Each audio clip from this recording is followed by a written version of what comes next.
Hey guys, today we'll discuss the topic class 11 topic forms of market. Let's start the topic. First of all, we'll read the definition. So definition is it is an arrangement between buyers and sellers to exchange goods or services for money. Market can be physical like a retail output और virtual like an e-retailer. तो market क्या होती है जिसमें कि buyer और sellers होते हैं वो अपने गुड्स और सर्विसेज का एक्सचेंज करते हैं पैसों के लिए. ठीक है. और मार्केट हमारी फिजिकल भी होती है और ई मार्केट्स भी होती हैं. ई मार्केट्स होती हैं like we shop from Amazon and other websites. Okay, so this is e-retailing. Now we'll discuss about the different types of markets. First is perfect competition, second is monopoly, then is oligopoly, and the last is monopolistic competition. Okay, we'll discuss all of these one by one. First is perfect competition. Perfect competition is a market. Basically, it's a market which doesn't exist in reality. Okay, now let's study its features. First is there are large number of buyers and sellers of a commodity. Okay, so the number of buyers and sellers is so large that the demand of an individual buyer is only a small fraction of the market demand. तो इतने ज़्यादा होते हैं उसमें खरीदार और बेचने वाले विक्रेता कि किसी एक इंडिविजुअल बायर या सेलर से मार्केट के ऊपर कोई इसका असर नहीं पड़ता. ठीक है. हर जो बायर है और सेलर है उसका एक स्मॉल फ्रैक्शन होता है उसके शेयर की. Okay. Next is homogeneous product. यहाँ पर प्रोडक्ट है वो हर तरह से होमोजीनियस होता है. होमोजीनियस मीन सेम होता है और सेम होता है साइज में, शेप में, कलर में, वेट में. अब हम ये देख सकते हैं कि हमारे रियल जो लाइफ मार्केट्स हैं उनमें ऐसा कुछ होता नहीं है. So as I said earlier this is not a real situation market. तो इसमें यहाँ पर है 0 डिग्री ऑफ प्रोडक्ट डिफरेंशिएशन है क्योंकि प्रोडक्ट्स में कुछ डिफरेंशिएशन है ही नहीं है. Third point is a firm is a price taker and not a price maker. जब सभी फर्म्स का जो प्रोडक्ट है वो बिल्कुल सेम है तो क्या होगा, अगर एक सेलर ज़रा सा भी इंक्रीज करेगा मार्केट प्रोडक्ट की प्राइस में तो क्या होगा, जो बायर है वो बाकी कंपनीज में शिफ्ट हो जाएगा. ठीक है. तो उसे जो है अपनी प्राइस को फिक्स रखना पड़ेगा तो वो प्राइस मेकर बन ही नहीं सकता. उसके पास कोई चॉइस नहीं है अगर, क्योंकि प्रोडक्ट सेम है. ठीक है. तो प्रोडक्ट्स में बताने के लिए कुछ अलग से नहीं है. So there are no advertisement costs. Okay. Next is firms are free to enter and exit market. Perfect competition में कोई भी फर्म कभी भी एंटर कर सकती है बिना किसी रिस्ट्रिक्शंस के और कभी भी वो लीव कर सकती है. Next is perfect knowledge. Because the products are homogeneous and price is same, so there is perfect knowledge about the market conditions. Buyers पूरी तरह से aware होते हैं प्रोडक्ट के फीचर्स को लेके और प्राइस के बारे में. राइट. तो अब हम अगला स्टडी करेंगे, that is monopoly. Monopoly is a form of market in which there is a single seller of commodity. Definitely the buyers is large number. तो इसमें जो सेलर है वो सिर्फ एक ही है, बायर्स बहुत होते हैं. जैसे कि रेलवेज इन इंडिया, तो यहाँ पर जो मोनोपोली में जो रेलवेज की है वो मोनोपोली है, जबकि इसके जो यूजर्स हैं वो बहुत ज़्यादा है. अब इसके स्टडी करते हैं features. One seller and large number of buyers.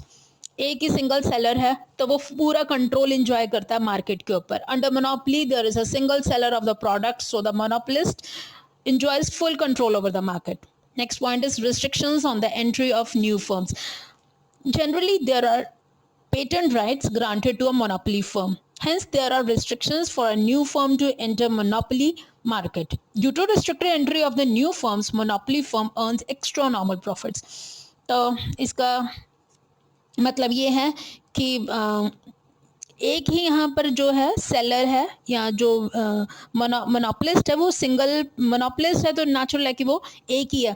तो इसमें क्या रहती है, रिस्ट्रिक्शंस रहती हैं. वो रिस्ट्रिक्शंस किसी भी तरीके से हो सकती हैं, पेटेंटेड भी हो सकती हैं और लीगल भी हो सकती हैं. ठीक है. तो नई फर्म के अंदर एंटर करने के लिए रिस्ट्रिक्शंस होती हैं. तो जो मोनोपोलिस्ट होता है वो एक्स्ट्रा नॉर्मल प्रॉफिट्स अर्न करता है. क्यों? क्योंकि उसका कॉम्पिटिटर कोई है नहीं है तो वो कितनी भी प्राइस चार्ज कर सकता है. No alternatives. एक है यहाँ पे इस मार्केट कंडीशन में एक ही सेलर है. राइट. तो ऑल्टरनेटिव नहीं है, कंपटीशन नहीं है, तो ऑल्टरनेटिव होने का कोई स्कोप नहीं है. For example railways in India owned by government of India has no alternative. कोई और अपनी ट्रेन नहीं निकाल सकता है, तो there are no alternatives. Next point is full control over price. Monopolist is a price maker as there is no competition in market. हम पहले ही स्टडी कर चुके हैं कि यहाँ पर कंपटीशन कोई है नहीं है, तो प्राइस पर पूरा कंट्रोल है उसका, कितनी भी चार्ज कर सकता है. प्राइस डिस्क्रिमिनेशन भी हो सकता है. अब प्राइस डिस्क्रिमिनेशन कैसे होगा? अ मोनोपोलिस्ट में charge different prices from the different buyers. एक ही प्रोडक्ट की अलग एरियाज में अलग अलग प्राइसेस चार्ज की जा सकती है, right. Then will study oligopoly. Oligopoly, it's a form of market in which there are few big firms operating and a large number of buyers of a product. कुछ होती हैं बड़ी फर्म्स यहाँ पर ऑपरेट करती हैं, लेकिन नंबर ऑफ बायर्स हैं वो बहुत ज़्यादा हैं. फीचर्स स्टडी करते हैं. Small number of big firms, as I have already told. There are a few big firms operating in the market for a commodity. Full control over prices is not possible as there are competitors in market. कुछ बड़ी firms हैं, लेकिन एक नहीं है, कुछ हैं वो, राइट. तो पूरी तरह से कंट्रोल नहीं किया जा सकता है. कट थ्रॉट कंपटीशन रहता है. कुछ फर्म्स होते हैं लेकिन उनमें कट थ्रॉट कंपटीशन रहेगा, तो फुल कंट्रोल नहीं पॉसिबल है. High degree of interdependence. Price and output policy of one firm depends on the price and output of others. There is a cutthroat competition in such market. तो क्या होता है कि एक फर्म की price और आउटपुट पॉलिसी का असर दूसरी फर्म्स के ऊपर भी होता है, राइट. तो जैसे इंडिया में है, ऑटो मार्केट में हम देख सकते हैं, ऑटोमोबाइल मार्केट में देख सकते हैं, few car producers are there like Toyota, Ford, Audi, BMW.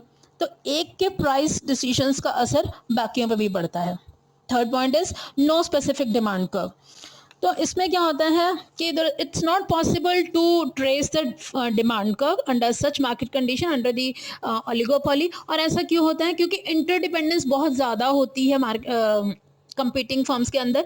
जब एक फर्म अपनी प्राइस लोअर करती है, ठीक है, तो ऐसा ज़रूरी नहीं है कि उसके जो प्रोडक्ट्स की डिमांड है वो एकदम से इंक्रीज कर देगी. क्यों ऐसा? क्यों? क्योंकि जो राइवल फर्म है वो भी अपनी प्राइसेस इंक्रीज कर देगी, ठीक है. तो फिर क्या होगा? तो आप इसका डायरेक्ट इम्पैक्ट नहीं देख सकते कि प्राइस लोअर कर दी है तो डिमांड भी एग्जैक्टली उसी तरह से अप हो जाएगी, क्योंकि राइवल फर्म भी ऑपरेट कर रही है. So it's not possible to trace the demand curve. Then there are formation of cartels. Cartels क्या होते हैं? कार्टल एक तरह से एक फॉर्मल एग्रीमेंट होता है between the operating firms to avoid the competition regarding price. Price का कंपटीशन ये लोग नहीं करते हैं, इसको अवॉइड करते हैं, right. So the cartels are formed under this oligopoly market situation.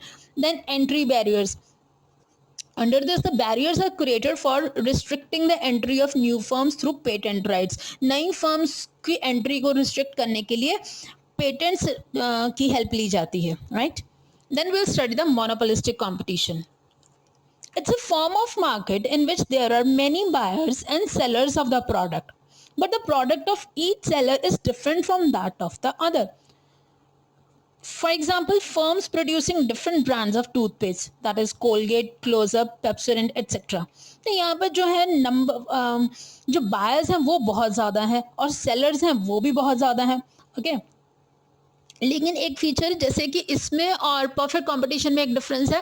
वहाँ पर हमारा प्रोडक्ट था वो होमोजीनियस था. वहाँ पर भी number of buyers and sellers बहुत सारे थे, लेकिन वहाँ पर प्रोडक्ट था वो होमोजीनियस था. लेकिन यहाँ पर जो प्रोडक्ट है इसमें प्रोडक्ट डिफरेंशिएशन है. प्रोडक्ट डिफरेंशिएशन कैसे है कि यहाँ पर जो प्रोडक्ट बनेगा ना, they are not the perfect substitutes. वो एक दूसरे के प्रोडक्ट के परफेक्ट सब्सटीट्यूट नहीं होंगे, लेकिन क्लोज सब्सटीट्यूट होंगे. जैसे कि हम देख सकते हैं टूथपेस्ट के बारे में. अगर कोलगेट है, अगर कोई कोलगेट नहीं लेना चाहता या कोलगेट की प्राइसेस बहुत ज़्यादा इंक्रीज हो गई, then the buyer can shift to Pepsodent. वो एग्जैक्टली सेम फीचर्स नहीं देगा, बट डेफिनेटली वो उसका काम कर देगा. तो they are not the perfect substitutes but close substitutes. अब स्टडी करते हैं इसके features. Large number of buyers and sellers. यहाँ पर बायर्स एंड सेलर्स बहुत ज़्यादा होते हैं और size of each firm is very small. Product differentiation. Product differentiation is the second feature here. It implies that the rival firms are selling products which are not perfect substitutes but close substitutes of each other. तो differentiation से कहना चाह रहा है कि जो product है वो मैं आपको जैसे पहले बता चुकी हूँ कि वो परफेक्ट सब्स्टिट्यूट नहीं होंगे, बट पर वो क्लोज सब्स्टिट्यूट होंगे, ठीक है। प्रोडक्ट में डिफरेंशिएशन रहेगी, प्रोडक्ट में डिफरेंस रहेगा ही रहेगा, okay. Then is selling cost. Product differentiation is often supported with heavy advertisement. It leads to selling costs. Such costs are incurred to increase market share of the firm. तो product differentiation है, तो अब जो उन्होंने difference रखा है अपने product को, उसको वो एडवर्टीज करेंगे, राइट उसको जब वो उसे हाईलाइट करेंगे, उसे एडवर्टाइज करेंगे, then it will lead to, तो इससे हमारी सेलिंग कॉस्ट आ जाएंगी, that is the advertisement cost आ जाएंगी, ठीक है। तो ये कॉस्ट किस लिए, इसका पर्पस क्या होता है, to increase the market share of the firm. Downwards, the next point is downward sloping demand curve. Partial control over price leads to downward sloping demand curve. Quantity sold increases when price is reduced. If price is raised, quantity sold tends to reduce. तो यहाँ पर क्या है कि जो firms का price के ऊपर एक पार्शियल कंट्रोल रहता है, फुल कंट्रोल नहीं है, okay. And that's a reason कि डिमांड कर्व है वो डाउनवर्ड स्लोपिंग है. जब कोई फर्म अपनी प्राइस रिड्यूस्ड करेगी, okay, that so when the price is if the price is raised, quantity sold tends to reduce. ऐसा ऑब्वियसली अगर उसकी प्राइस रेज हो जाएगी तो उसकी क्वांटिटी जो है वो रिड्यूस होती रहेगी, उसकी क्वांटिटी जो सेल की है वो रिड्यूस होती रहेगी. Next is non price competition. Firms often avoid getting into price war, instead they focus on non price competition. For example, a firm's product is launched by celebrities. Second is a firm offers better after sales services of durable goods like AC and TV. तो यहाँ पर जो है firms हैं वो price competition में नहीं पड़ती हैं, रादर नॉन प्राइस कंपटीशन में पड़ती हैं, ठीक है. जैसे कि वो उनका प्रोडक्ट है वो कोई सेलिब्रिटी लॉन्च कर देगा, ठीक है. देन सेकेंड इज कि फर्म्स हैं वो जैसे टीवी, फ्रिज, एसी की मार्केट में हम देखते हैं वो अपने आफ्टर सेल सर्विसेज को इम्प्रूव करते रहते हैं कि किसी दूसरी फर्म से अच्छा अपने आप को दिखाने के लिए अपनी आफ्टर सेल सर्विसेज को इम्प्रूव करते हैं. तो इस तरह की चीज़ों से वो कंपटीशन करते हैं, प्राइस का कंपटीशन नहीं होता. Last point is freedom of entry and exit. तो here the firms are free to enter the industry और लीव इट. फ्रीली एंटर कर सकती हैं, फ्रीली एग्जिट कर सकती हैं, बट एब्सोल्यूट फ्रीडम नहीं होती है उनके पास कि बिल्कुल ही फ्री है, ऐसा नहीं है. यहाँ पर भी प्रोडक्ट्स ऑफ सम फर्म्स में भी लीगली पेटेंटेड. तो कुछ फर्म्स ने अपने प्रोडक्ट्स को पेटेंट्स के अंडर पेटेंट्स रखा होता है, तो एब्सोल्यूट फ्रीडम नहीं है. हालांकि फ्रीडम है, but that is not fully free. So that's all. Thank you so much. If you